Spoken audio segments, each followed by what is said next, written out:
Analista, director del Centro de Estudios de Justicia y Participación. Gracias, Iván, por acompañarnos. Muy buenas noches, más bien gracias a ti por la invitación.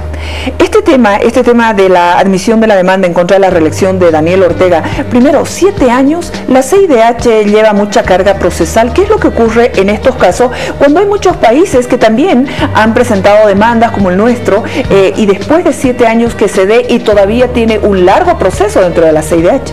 Claro, hay que entender que el sistema interamericano tiene 2 niveles, la Comisión y la Corte. En este momento estamos, en este caso en Nicaragua, ante la Comisión. La Comisión está conformada por 7 personas, las 7 las vamos a tener en Bolivia la próxima semana, en sesiones públicas, y es una etapa inicial. Lo que ha ocurrido es un informe de admisión, lo que se ha decidido es tomar el caso para analizarlo. Y ahora viene una etapa que puede ser muy larga, de consultas al Estado y a los peticionarios. El reglamento, el artículo 36, habla de 4 meses. Es decir, que lo mínimo que va a pasar desde este acto hasta que la Comisión emita su informe final son 8 meses, es decir, después de la elección de octubre de este año. Me preguntabas cuántos casos hay en este momento. Son miles de casos que tiene la Comisión. Tiene muy poco personal, siempre ha tenido un problema presupuestario y ellos mismos reconocen que es un elefante en la sala. La restauración de justicia en la región es crítica, en la Comisión es extrema. Mira, tenemos en este momento, el año pasado, el 2018, 4 casos de Bolivia. El de Ctavic, que tiene que ver con el Hotel Las Américas, 2 casos de periodistas, de un profesional de tu área, Carlos Quispe, que tuvo una afectación a su derecho a la vida, y de un periodista Encinas de Oruro, que falleció el año 2001. Puedes imaginarte que ese caso recién la Comisión lo está tomando después de más de 18 años que han ocurrido los hechos. No es algo que sea bueno, es algo que se critica con profundidad a la Comisión, y este es el primer acto. Es el primer acto que se da en un caso que tiene características que podríamos decir son similares a las de Bolivia. En el caso de Nicaragua estamos hablando de una decisión que se toma dejando sin efecto el artículo 147 de la Constitución de Nicaragua por la Corte Suprema de Nicaragua, Sala Constitucional, que habilita al presidente Ortega a ser candidato el 2011 y luego el 2016. Uno de los partidos políticos, uno de los líderes opositores a Ortega, plantea este reclamo, agota la vía, y el reclamo de él es muy concreto. Dice: yo no he tenido derecho a la tutela judicial efectiva, no he podido reclamar en mi país que se estaba cometiendo un acto inconvencional. Ese es el argumento que utilizan en Nicaragua. El argumento que podría presentarse en el informe final y cuando la Corte se pronuncia podría ser utilizado para el caso de Bolivia como precedente, pero todavía no. Esto es una etapa inicial. Será un precedente cuando la Corte Interamericana se calcula que en el mejor de los casos, en unos 4 a 5 años, pueda dictar una sentencia. Es decir, este precedente serviría no para la elección de octubre del 2019, sino tal vez si el presidente Morales quiere ser candidato el 2025. ¿El 2025? En ese caso podría ser que pueda utilizarse, que pudiera utilizarse el precedente. En el movimiento al socialismo dicen que el binomio del MAS ha sido legalizado con la sentencia del Tribunal Constitucional y también con las elecciones primarias. A ver, yo creo que es bueno ser muy preciso en esto que está ocurriendo en la región. En la región no tenemos únicamente este caso de Nicaragua, tenemos el tema de Óscar Arias, presidente de Costa Rica, también ha habido ciudadanos de Costa Rica que han llevado su caso ante la Comisión y la Corte, y tenemos otros casos, porque este tema del artículo 23 es un tema en debate. El precedente que tenemos es López Mendoza, Venezuela. En López Mendoza, Venezuela, un juez, el juez chileno de la Corte Interamericana, dijo que la palabra exclusivamente del Pacto de San José tiene que entenderse de manera que se permita la reelección de los diferentes candidatos a la presidencia, en este caso el presidente Morales. Es decir, que no es un tema cerrado. Yo te diría, respondiendo a tu consulta, que lo que ha ocurrido con la ley de organizaciones políticas y las elecciones primarias es un elemento nuevo que hace diferente el caso de Nicaragua. Creo que esa es la particularidad a la que se ha referido el senador Milton Barón. En el caso de Nicaragua, los hechos no son similares a los de Bolivia, porque en Nicaragua no hubo elecciones primarias y no hubo una ley de organizaciones políticas. Si usamos ese razonamiento, es correcto.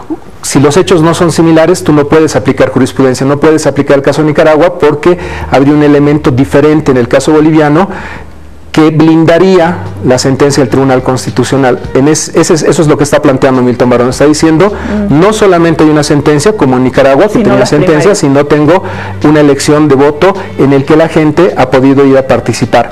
Y además estaban los observadores de la Organización de Estados Americanos. ¿Tiene algún punto eso en especial? Mira, yo creo que lo que tiene más importancia en este momento es lo que va a ocurrir esta semana que viene. Entre el 13 y el 15 tenemos, tú sabes que ya llegó la vicepresidenta, la doctora Arozamena, ya está en Sucre. Hay 4 miembros de la comisión que ya están en Sucre, ya están recibiendo el trabajo interno de la comisión y vamos a tenerlos toda la próxima semana. Me parece que ese es un hecho importante para el país. La CIDH, la OEA, los organismos internacionales, te aseguro que no van a Venezuela o no están en Nicaragua. Es más, en Nicaragua los han expulsado.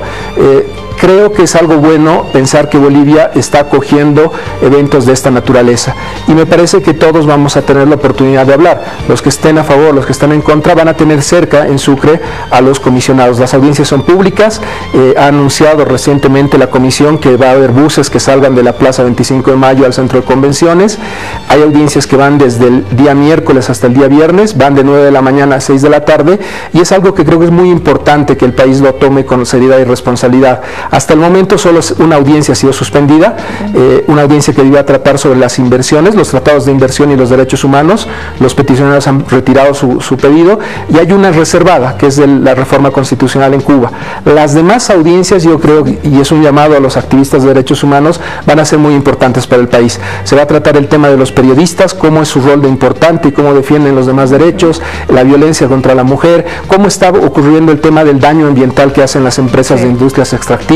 Estamos hablando de un evento muy importante, lo van a poder ver todos por internet, es transmisión directa, pero es diferente estar allá, estar cerca de los comisionados, estar con activistas de toda la región que nos permitan aprender de ellos, compartir experiencias, es algo muy importante. Te decía por qué me parece que esto es importante, porque ambas posiciones, ya la comisión anunció que va a recibir a los activistas y los va a escuchar en los medios, en las calles, van a poder dar su palabra y es lo que debe pasar en una democracia. Todos tenemos derecho de decir nuestra posición.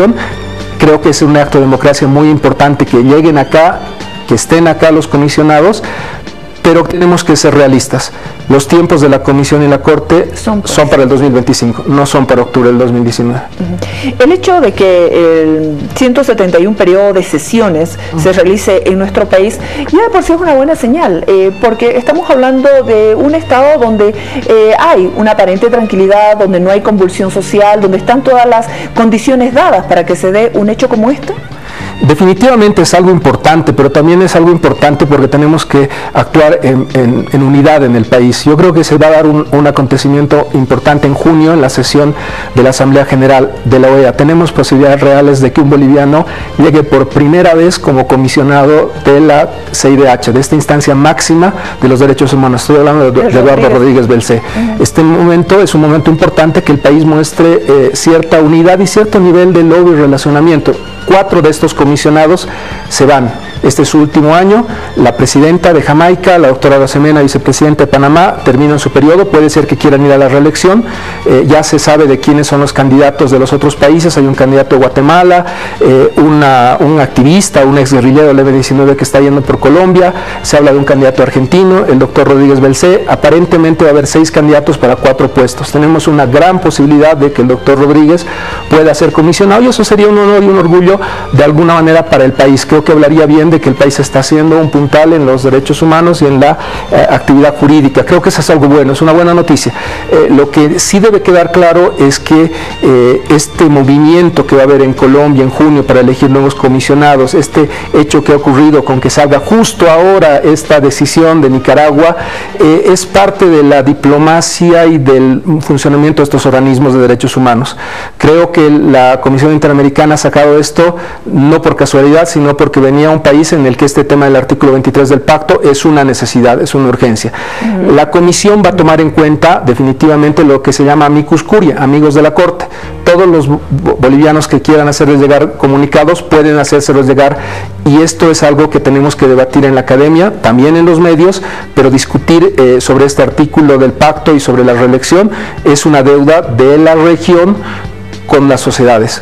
Es bueno, es malo, es bueno que la comisión lo tome el caso, que llegue a la Corte y que tengamos ya una solución definitiva, que esto ya no sea un tema que funcione en un país, no en otro. Es algo que Bolivia está marcando un camino. Creo que es algo bueno lo que va a ocurrir y definitivamente lo que tú dices es una realidad. Creo que la agenda de la comisión en este momento está marcada no por la reelección del presidente Morales, está preocupada por los periodistas.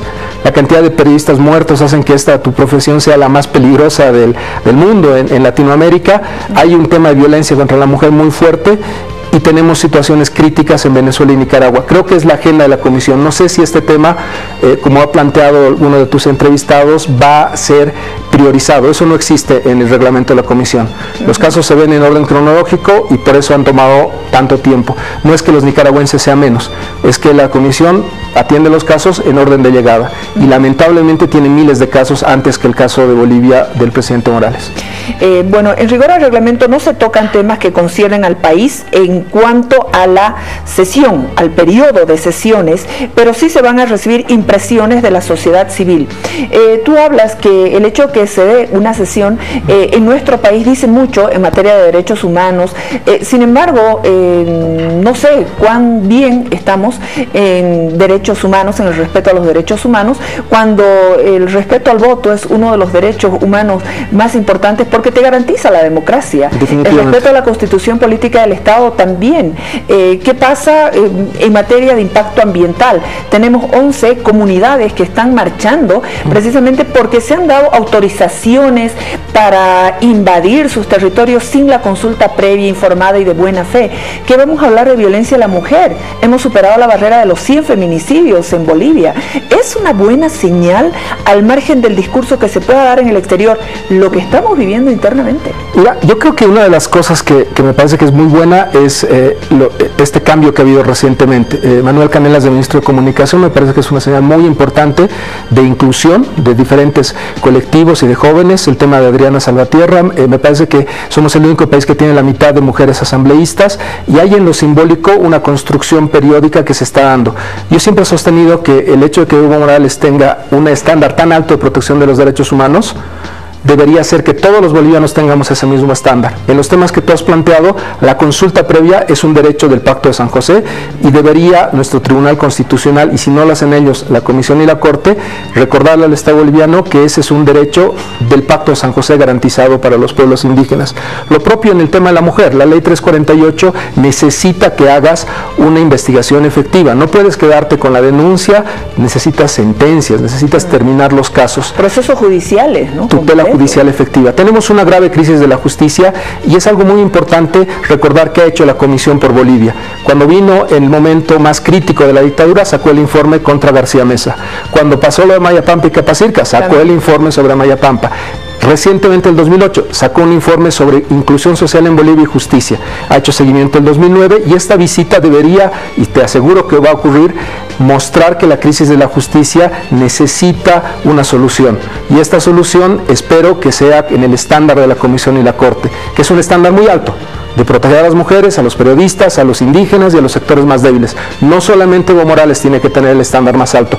A partir de esa sentencia, creo que todos los bolivianos tenemos derecho a tener ese estándar alto que está planteando la Comisión. Y en estas audiencias se va a ver ese estándar más alto. Los comisionados le van a recordar a la región cuál es el estándar que tienen que tener los latinoamericanos para vivir los derechos humanos. Por eso es importante esta sesión y por eso es importante que todos participen de una manera activa. Creo que va a ser enriquecedor para los jóvenes universitarios, para la academia y para los activistas. Es algo muy rico, es algo que realmente sirve para construir justicia en un país. Hace aproximadamente un mes el Tribunal Internacional de Derechos de la Madre Naturaleza ya sacó un informe bastante claro, contundente, con relación a los pueblos indígenas del TIBNIS, por ejemplo. ¿Cuánto influye en nuestra imagen como país ante la CIDH un informe de esa naturaleza? Mira, ese tribunal es un tribunal que no está previsto por ningún tratado ni por ninguna ley, es más algo persuasivo. No digo que no tenga un efecto, pero tiene una una fuerza moral, tiene una fuerza moral muy importante. Yo siempre lo digo, en materia ambiental tenemos un grave problema. El Tribunal Agroambiental no ha visto un solo caso ambiental desde el 2012. No tenemos Código Procesal Agroambiental. Este es un llamado a la presidenta del Senado, que tiene en su juventud que cuidar por las nuevas generaciones. No puede ser que el país esté sin Código Agroambiental durante más de 6 años. Eso hay que reconocerlo, es una deuda del país. No tenemos que seguir con esa deuda y definitivamente la materia ambiental debería ser la prioridad en una reforma judicial. Tenemos un Tribunal Agroambiental que gasta un montón de dinero, que tiene un montón de magistrados y que no está resolviendo sino límites de linderos entre propiedades rurales. Coincido contigo en ese tema, es un tema muy importante y seguro que la comisión lo va a exigir y lo va a reclamar. Por suerte hay 2 audiencias que tienen que ver con la temática que planteas. Sí. Hay temas de protección a los pueblos indígenas y de consulta previa y de protección a los activistas que protegen el medio ambiente, que se van a dar en esta sesión. Bolivia no hablará, pero seguramente muchos de los activistas que van a estar en la audiencia van a poder presentar este reclamo de Bolivia, que no tenemos una justicia agroambiental funcionando. Eso es una gran deuda de la justicia boliviana. La señora Arosemena anunció reuniones, aunque no ha confirmado fechas. He visto todo el cronograma que hemos compartido contigo, que tú incluso nos has hecho llegar con los horarios establecidos. ¿En qué momento va a poder dar cabida a, por ejemplo, 500 activistas de las plataformas que se están trasladando, los pueblos, los representantes de 11 comunidades indígenas que están en Sucre listos para marchar hasta La Paz, los periodistas? ¿Quién maneja estos tiempos fuera de todo el cronograma establecido en este 171 periodo de sesiones? Mira, el secretario general de la comisión es Paulo Abrao. Paulo Abrao es un brasilero muy activo en redes, seguro lo pueden buscar en Twitter, siempre responde a todas las consultas que se le hacen y él es el que maneja la agenda. Ellos están ya en Sucre, el lunes y martes no tienen sesiones públicas, no tienen estas sesiones abiertas. Entiendo que hay un espacio interesante ahí. Ellos se quedan el próximo fin de semana, muchos de ellos, y te diría que la posibilidad de estas sesiones privadas siempre se da en estos periodos de sesiones, pero no pueden tratarse en sesiones públicas. Yo te diría que tampoco los 7 comisionados seguramente van a dar una de estas sesiones. Cada comisionado por sí mismo podría terminar de reunirse con los colectivos y son 7 personas, no es uno solo, son 7 miembros que vienen de la comisión, más el secretario ejecutivo y todo el personal de la CIDH. Te diría que es una buena señal de la presidenta Arosemena que manifiesta apertura para un reclamo tan importante como el que tú planteas. Yo creo que tenemos que dejarnos de pensar que que solamente nuestra posición es la verdadera. Esas posiciones absolutistas no son una construcción sincera.